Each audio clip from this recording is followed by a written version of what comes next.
Hello, আমি পার্থ শেখর চ্যাটার্জি আপনাদের সকলকে আমার YouTube channel animals and pets with পার্থতে ওয়েলকাম করছি।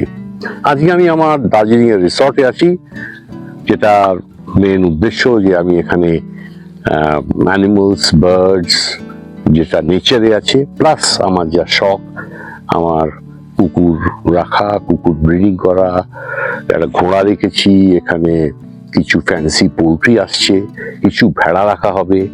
এবং আপনারা যে উদ্দেশ্য নিয়ে আমি এই এপিসোডটা করছি সেটা হচ্ছে যে আজকে মানে আমার জন্য এই এটা কিন্তু একটা প্যাশন, একদমই প্রফেশন নয়।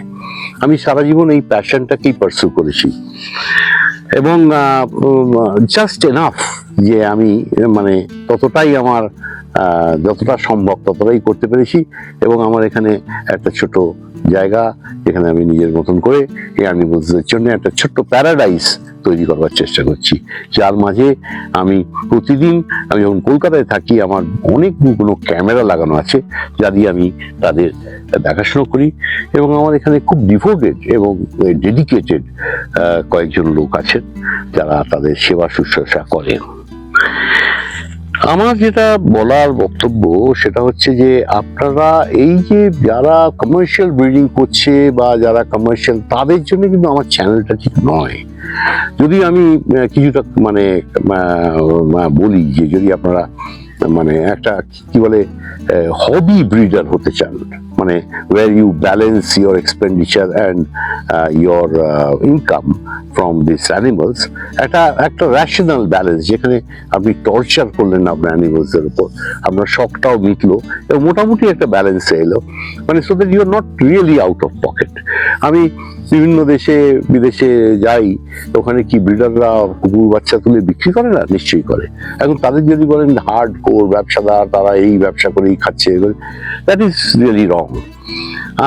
মানে it is not right, correct নয়। কুকুর বাচ্চা বিক্রি করলেই যে সে একদম সেই যারা পাপি ফার্মিং করছে তাদের সঙ্গে আপনি একই ক্যাটাগরিতে ফেলে দেবেন তা নয়।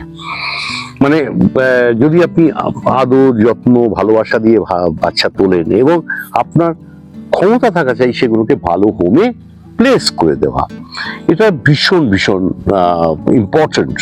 তার কারণ তা না হলে আপনি তাদের এই খাঁচায় বিক্রি করবেন, সে খাঁচায় মরেও যেতে পারে, তারা আপনার কাছ থেকে অল্প দামে কিনে অনেক টাকা প্রফিট করে বিক্রি করবার চেষ্টা করবে। কেন? তাদের এই মরে যাওয়া ইত্যাদি ইত্যাদি, কারণ তাদের পক্ষে তো যত্ন নেওয়া সম্ভব নয়। আপনি যে জানোয়ারটাকে আদর করে হাত মানে কোলে পিঠে করে মানুষ করেছেন, হাতে বোতলে করে খাইয়েছেন, তাকে হাতে করে মানে জীবনের প্রথম যে মানে খাওয়া সেটা আপনি শিখিয়েছেন, অনেক কিছু শিখিয়েছেন, তারপরে তাদের তুলে দেবেন একটা খাঁচাওয়ালার কাছে, এটা কিন্তু ঠিক বাঞ্ছনীয় নয়। আমি তাদের জন্যই বলবো যারা কুকুর পুষতে চান তারা প্রথমেই একটা ব্যবসা ভেবে নেবেন না, যে খাঁচা থেকে যদিও আপনি কিনতে পারেন, কিনেছেন, হয়তো কিনতে যাবেন, কেনার পর আপনার উদ্দেশ্য কিন্তু যদি বিজনেস হয় যে আমি তাদের একদম প্রতিবার যখন হবে কোনো রকম বাচ্চা তুলবো আর বিক্রি করবো, তাহলে কিন্তু এই চ্যানেলটা আপনার জন্য নয়। আর যদি আপনি ভালোবাসা দিয়ে সুন্দর করে সেটা পুষতে চান এবং ব্রিড করতেও চান, তার জন্য কিন্তু আপনি এই চ্যানেলটা নিশ্চয়ই দেখতে পারেন। আপনি যদি গালিফ স্ট্রিট মার্কেটে যান, সেখানে বেশিরভাগ ঝর্তি এবং মানে কিছু তো ভালো অ্যানিমাল থাকেই, যেগুলো এরকম বাড়িতে আদর করে মানুষ করে বিক্রি করতে পারেনি, তারা তাদের হাতে দিয়ে দিয়েছে। তো সেটা আপনি যদি জানেন তাহলে সে বুঝতে পারবেন। আর আপনি দেখবেন এই পাখির বাজারে যে দেখেন কত পাখি, অর্ধেক লোম নেই, মানে তাদের খাওয়া যদি না দেয়, আপনি যদি ঠিকমতো খাবার না দেন, তার পুষ্টি না থাকে, সেটা কি করে শরীরটা ডেভেলপ করবে? কোন রকম সে বেঁচে আছে, সে একটা আন্ডারনারিশ একটা মানে পাখি, যেটা আপনার পক্ষে মানে আমি অন্তত বলবো যে এগুলো আপনারা কিনে তাদের এনকারেজ করবেন না, এটা কিন্তু নট নর্মাল। আপনার একটা পাখি বাসা থেকে বেরোবে, সে পরিপূর্ণ পালক নিয়ে বেরোবে, সে তার মায়ের কাছ থেকে খাবার খাচ্ছে। মানে আপনি যে কোনো পাখি যদি মানে যারা ব্রিড করে, খাঁচায় ব্রিড করে, ক্যাপটিভ বার্ড যেগুলো এক্সোটিক এবং যেগুলো আপনি অ্যালাউড কারণ যেগুলো নেচারে থাকবে না, মানে ওটা বিদেশি পাখি খাঁচাতে ব্রিড করছেন, ওটা যদি ছেড়ে দেন অন্য পাখি কিন্তু সঙ্গে সঙ্গে মিনিটের মধ্যে তাতে খেয়ে ফেলবে। আপনি যদি বলেন আমি 10টা বদ্রি ছেড়ে দেবো কি 100টা বদ্রির আর মানে এই গাছপালার মধ্যে আমি ছেড়ে দেবো, সে যেখানে বাঁচবে তা নয়, সেখানে যে মুহূর্তে যাবে অন্যান্য যেসব পাখি যারা মানে ধরুন এদের মাংস খেতে পারে, এমনকি তার মধ্যে কাক টাক সবই আছে, তারা সব এদের মেরে খেয়ে নেবে। কেন এখানকার জন্য তারা তাদের মানে নিজেদের প্রোটেক্ট করার মতো সামর্থ্য নেই, এবং তারা এখানে হয়তো তাদের খাবারও পাবে না।